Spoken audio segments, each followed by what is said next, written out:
بسم اللہ الرحمن الرحیم۔ رسول اللہ صلی اللہ علیہ وآلہ وسلم بحیثیت شہری، اظہار رائے کی آزادی اور عقیدے کی آزادی۔ سامعین، رسول اکرم صلی اللہ علیہ وآلہ وسلم کو اللہ تعالیٰ کی جانب سے حکم تھا، معاملات میں صحابہ کرام رضی اللہ تعالیٰ عنہ سے مشورہ لیا کیجیے۔ آپ صلی اللہ علیہ وآلہ وسلم کی جانب سے صحابہ کرام رضی اللہ تعالیٰ عنہ کو یہ آزادی حاصل تھی کہ وہ ملکی معاملات میں اپنی رائے کا برملا اظہار کرتے، اور آپ ہمیشہ اظہار رائے میں ان کی حوصلہ افزائی فرماتے۔ غزوہ احد کے موقع پر حضور صلی اللہ علیہ وآلہ وسلم اور محمد صحابہ اکرام رضی اللہ تعالیٰ عنہ کی رائے یہ تھی کہ مدینہ منورہ کے اندر رہ کر دشمن کا مقابلہ کیا جائے، جبکہ نوجوان صحابہ اکرام رضی اللہ تعالیٰ عنہ نے یہ رائے دی کہ شہر سے باہر نکل کر جنگ کی جائے۔ آپ صلی اللہ علیہ وآلہ وسلم نے اکثریت کی رائے کو قبول کرتے ہوئے مدینہ منورہ سے باہر نکل کر جنگ کرنے کا ارادہ فرما لیا۔ ایک غزوہ میں آپ صلی اللہ علیہ وآلہ وسلم نے مسلمانوں کو ہدایت فرمائی کہ فلاں فلاں مقام پر قیام کریں۔ ایک صحابی نے آپ سے دریافت کیا کہ یہ ارشاد وحی الہی ہے یا آپ صلی اللہ علیہ وسلم کی ذاتی رائے ہے؟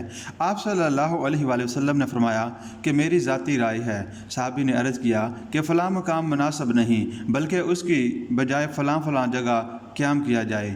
آپ صلی اللہ علیہ وآلہ وسلم نے صحابی کی رائے کو قبول فرما لیا۔ ایک بار آپ صلی اللہ علیہ وآلہ وسلم مال غنیمت تقسیم فرما رہے تھے کہ کسی نے کہا یہ ایسی تقسیم ہے جس میں اللہ تعالیٰ کی مرضی کو نظر انداز کر دیا گیا ہے۔ آپ صلی اللہ علیہ وآلہ وسلم نے ان ناروا کلمات کو سنا مگر معاف فرما دیا۔ ایک اور شخص نے کہا کہ آپ صلی اللہ علیہ وآلہ وسلم نے عدل سے کام نہیں لیا۔ آپ صلی اللہ علیہ وآلہ وسلم نے اس سے کوئی باز پرس نہ فرمائی اور فرمایا کہ اگر میں عدل نہ کروں گا تو اور کون عدل کرے گا؟ ایک مرتبہ حضرت زبیر رضی اللہ تعالیٰ عنہ اور ایک انصاری کا معاملہ آپ صلی اللہ علیہ وآلہ وسلم کی خدمت میں پیش ہوا۔ آپ صلی اللہ علیہ وآلہ وسلم نے حضرت زبیر رضی اللہ تعالیٰ عنہ کے حق میں فیصلہ فرمایا۔ انصاری نے غصے میں آ کر کہا کہ آپ نے اپنی پھوپھی ذات بھائی کے حق میں فیصلہ کر دیا ہے۔ آپ صلی اللہ علیہ وآلہ وسلم نے اس گستاخی پر درگزر کیا اور انصاری کو کچھ نہ کہا۔ البتہ ایسے موقع پر جہاں خدا تعالیٰ کی نافرمانی ہو رہی ہو اور برائیوں کا ارتکاب ہو رہا ہو تو ان برائیوں کو روکنا اور ان کے خلاف نفرت کا اظہار کرنا حضور اکرم صلی اللہ علیہ وآلہ وسلم نے ہر مسلمان پر ضروری قرار دیا ہے۔ اس بارے میں آپ صلی اللہ علیہ وآلہ وسلم کی یہ حدیث مبارکہ، تم میں سے جو شخص برائی دیکھے اگر ہاتھ سے مٹانے کی طاقت رکھتا ہو تو ہاتھ سے مٹا دے، ورنہ زبان سے روکے، اور اس کی بھی طاقت نہ ہو تو برائی کو دل سے برا سمجھے، لیکن یہ ایمان کا سب سے کمزور درجہ ہے۔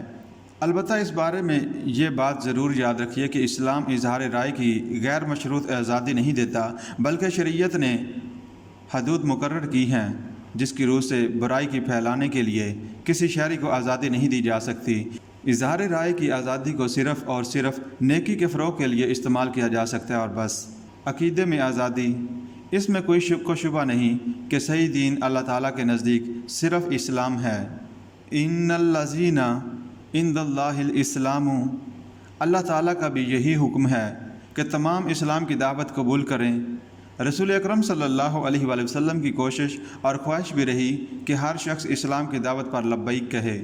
قرآن مجید میں اللہ تعالیٰ کا فرمان ہے، شاید آپ صلی اللہ علیہ وآلہ وسلم اس صدمے سے اپنے آپ کو ہلاک کر دیں گے، لوگ ایمان کیوں نہیں لاتے؟ لیکن اسلام کا یہ اصول ہے کہ دین اسلام قبول کرنے کے لیے کسی پر جبر نہیں کیا جائے گا۔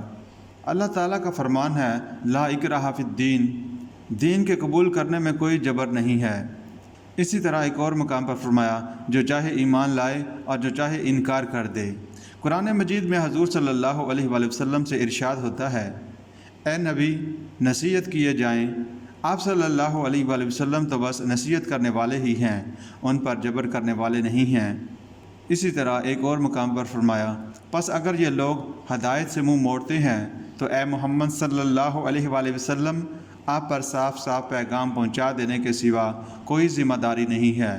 حضور صلی اللہ علیہ وآلہ وسلم کو ہدایت کی گئی کہ آپ منکرین اسلام سے کہہ دیں، ہمارے لیے ہمارے اعمال اور تمہارے لیے تمہارے اعمال، ہمارے اور تمہارے درمیان کوئی جھگڑا نہیں ہے۔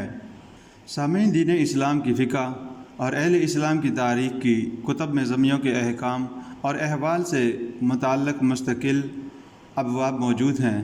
اگر اسلامی ریاست کے شہریوں کو عقیدے کی آزادی کا حق حاصل نہ ہوتا تو نہ اسلامی ریاستوں میں ضمیوں کا وجود ہوتا، نہ کتب تاریخ میں ان کے حالات ہوتے، اور نہ فقہ کی کتب میں ان کے متعلق مسائل اور احکام ہوتے۔